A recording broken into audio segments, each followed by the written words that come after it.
안녕하세요. 사람과 세상이 보이는 사주학 연구 윤주입니다. 여러분, 오늘은 계속해서 12지지의 이해를 공부하도록 할 거예요. 벌써 자축, 인묘, 진사까지 6개를 해드렸으니 반 이상을 한 셈이고요. 이제 7번째 지지, 오와 관련된 수업을 하도록 할 거예요. 즐겨주세요. 자, 오는 동물의 속수상 말에 속하거든요. 그래서 제가 한번 말 타본 경험을 통해서 이렇게 말을 타고 있는 사진을 올려드렸습니다. 어때요? 센스 있죠? 감사합니다. 자, 말띠는 천복성의 기운을 타고났다고 합니다. 벌써 이름부터 좋아요. 천복성, 하늘의 복을 딱 타고났을 것 같은 기운, 아주 좋은 기운의 말띠를 한번 분석해봐요. 혹시 주변에서 말띠 친구들 한 번만 찾아보세요. 그 친구들 남들보다 유난히 정열적이고 강한 기운을 뿜어내는 경우를 볼 수 있으실 것입니다.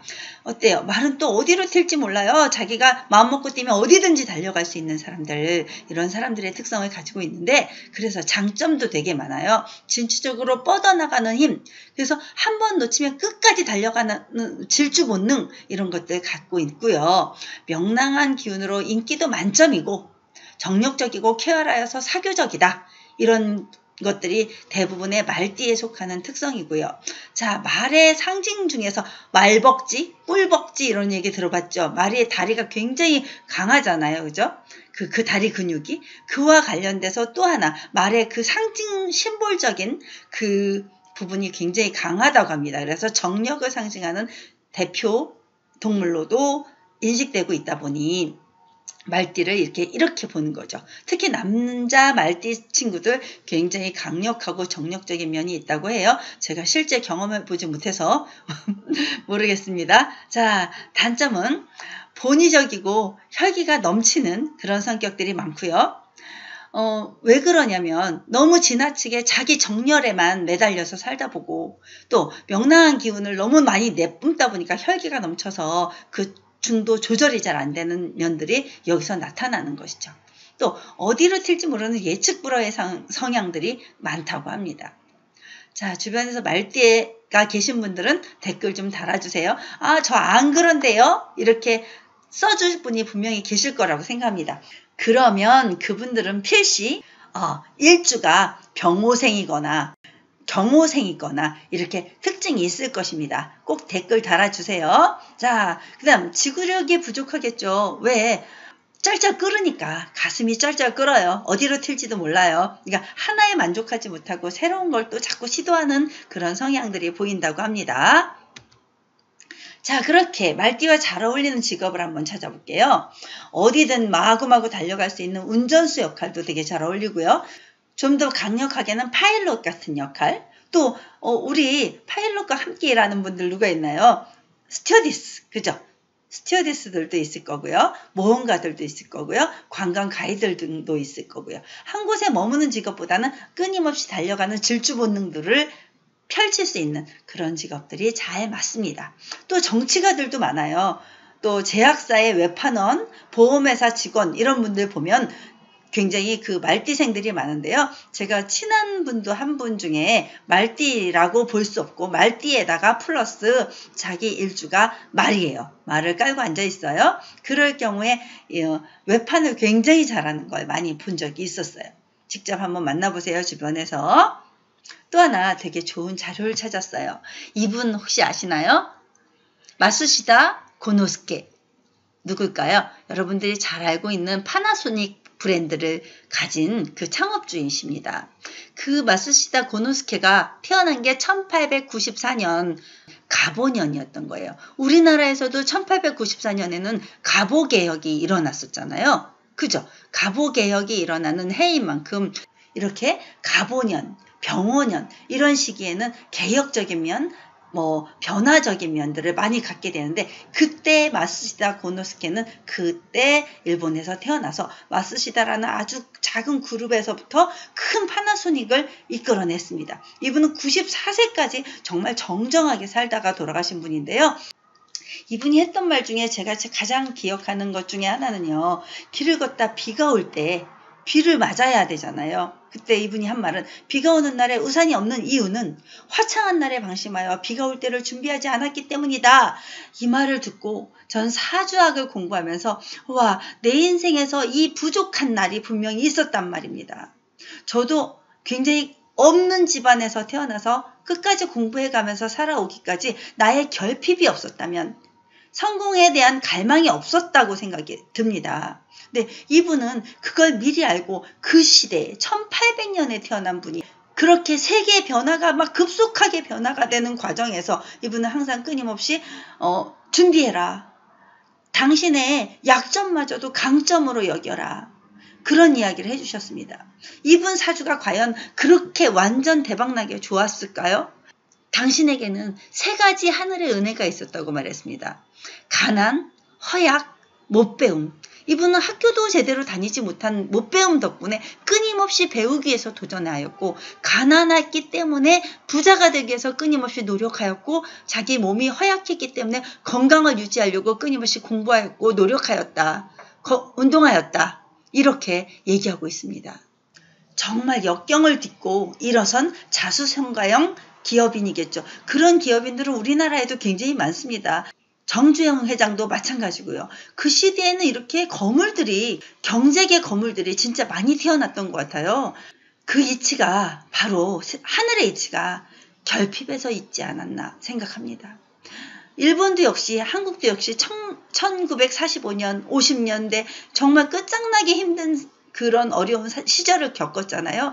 그때 이분들은 40, 50대, 60대를 버텨가면서 세계 경제를 주름 잡는 분들이 되었던 거예요. 근데 지금 요즘 우리가 느낄 때 정말 먹고 사는 거 그냥 안정적이야. 다들 힘들다고 아우성치지만 지금 주변에 밥 굶어서 그 소말리아 아이들처럼 쓰러져가는 아이들 우리 주변에는 없잖아요. 그러니까 우리는 조금 더 이 결핍마저도 행복으로 이끌어낼 수 있는 힘을 이 사주학을 통해서, 자신의 사주 분석을 통해서 이끌어 가자고요. 자, 한번 이걸 통해서 배워보세요. 이렇게 파나소닉 회장님의 이야기도 해드렸고, 자, 그런 이야기가 왜 필요하냐면 내가 내 사주를 알고 나와 좋은 인연을 만나서 세상에 나가서 좋은 역할을 하기 위해서 사주학을 알아야 된다고 저는 생각했습니다. 그래서 말띠와 좋은 인연을 한번 알려드릴게요. 자, 여기 인오술 삼합으로, 자, 호랑이예요, 말이에요, 개예요.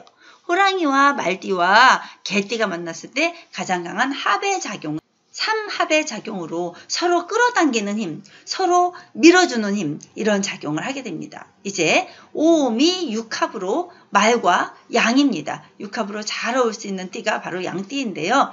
자, 말띠와 양띠 아이들 같이 풀 먹고 살 거 아니에요. 조화로울 거고요. 그런데 또 하나, 이렇게 육합이 된 띠의 단점은요, 너무 지나치게 서로 합이 지나치게 많이 들면 또 그런 단점도 있어요. 서로 집착하게 되는 거예요. 하나에. 그래서 좋게 지내다가도, 같이 풀 뜯어먹고 좋게 지내다가도 자기 거에 대한 애정도 더 강할 수도 있고요. 그런 단점도 분명히 나타나겠지만 그래도 좋은 선연들의 띠니까 4가지를 꼭 기억해 주십시오. 자, 인오술미 이렇게 기억해 주시면 됩니다. 이제 좀 어리석은 우연 보면요, 좌우충으로 충살이 깨지게 되는 그런 띠가 있어요. 좌우충 꼭 외워주세요. 쥐띠와 상극이라고 합니다. 축오는요, 소와 말인데요, 육해살과 원진의 관계래요. 자, 축은요, 소예요. 얘는 말이에요. 같이 얘는 양이라서 잘 뜯어먹고 같이 육합이 들었는데 얘는 같이 풀 뜯어먹는 아이들끼리 이렇게 육해살을 갖고 원진을 가졌을까요? 그래서 고집에서 나오는데요. 축은 고집 세고 느릿느릿 움직일 때 오는 빨리빨리 움직이는 그런 성향에서 서로 안 맞는다고 합니다. 서로 원망하고 미워하는 마음을 갖게 된다고 합니다. 자, 이제 오묘파입니다. 토끼띠와 말띠도 그냥 풀 뜯어먹고 같이 조화롭게 살면 참 좋겠는데, 자, 같이 풀을 뜯어먹으면서도 그 사이즈가 다른 거겠죠. 기질이 다른 거예요. 그래서 말띠와 토끼띠가 만나도 관계가 원만하지 않다는 걸 그렇다고 제가 이걸 어떻게 알았을까요? 대부분의 많은 사주학자들, 그죠? 30년 이상 되신 분들도 이 모든 사례들을 다 확인하기는 어려웠을 거라고 봅니다. 그죠? 매일 하루에 10명씩 봐도, 그죠? 한 달이면 예를 들어서 사주 짜지면 40명에서 60명을 볼 수 있다고 생각해 보세요. 1년이면 400명, 10년이면 4,000명, 30년이면 10,000명이 넘을 뿐입니다. 이 10,000명의 사주를 가지고 우리 대한민국 인구 5천만 명의 그 데이터를 하나로 묶을 수는 없잖아요. 그런데 거기서 이런 성향들은 우리 사주학자들이니까 수천 년 전에 사주학자들이 계속해서 정리해 놓았던 명리학의 이론, 자평 명리학 같은 것들이죠. 그런 명리학의 이론들에 나오는 거니까 저거 무슨 헛소리야. 저 좌우측 맞아서 뭐 쥐띠와 말띠가 잘 만나서 잘 친한 사람들만 많더라. 이렇게 생각하지 마시고요. 그럴 경우에는 분명히 어떤 다른 부분에서 사주 8글자 중에서 합이 드는 경우가 분명히 있습니다. 그러니까 이거는 그냥 학문적인 이해. 이거 이렇다 하더라. 그러고 나서 사람들을 더 조화롭게 대하는 그렇게 하면 됩니다. 예를 들어서 말띠 사람이 소띠를 만났어요. 육해사회가 원진이 있는 관계니까 좀 더 조심할 수 있는 지혜를 갖추자는 의미에서 이렇게 수업을 해보는 것입니다. 자, 오는 당사주로서 천복성을 가졌다고 합니다. 천복성, 하늘의 복록, 얼마나 좋은 단어입니까? 부귀와 식복, 재복 등이 오복을 타고났다는 천복성을 지닌 말띠는요. 재물과 인격을 두루 갖게 되면 그야말로 부귀상전의 기운을 갖게 된다고 합니다. 왜?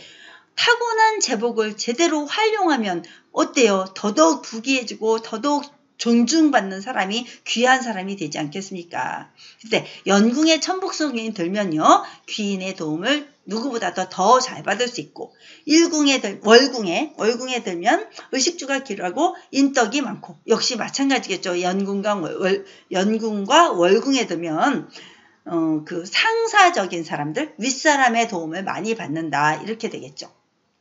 일궁에 들면 재물이 풍족해지고 창고를 가득 채울 수 있을 만큼 자기 기운이 좋아지는 사람들.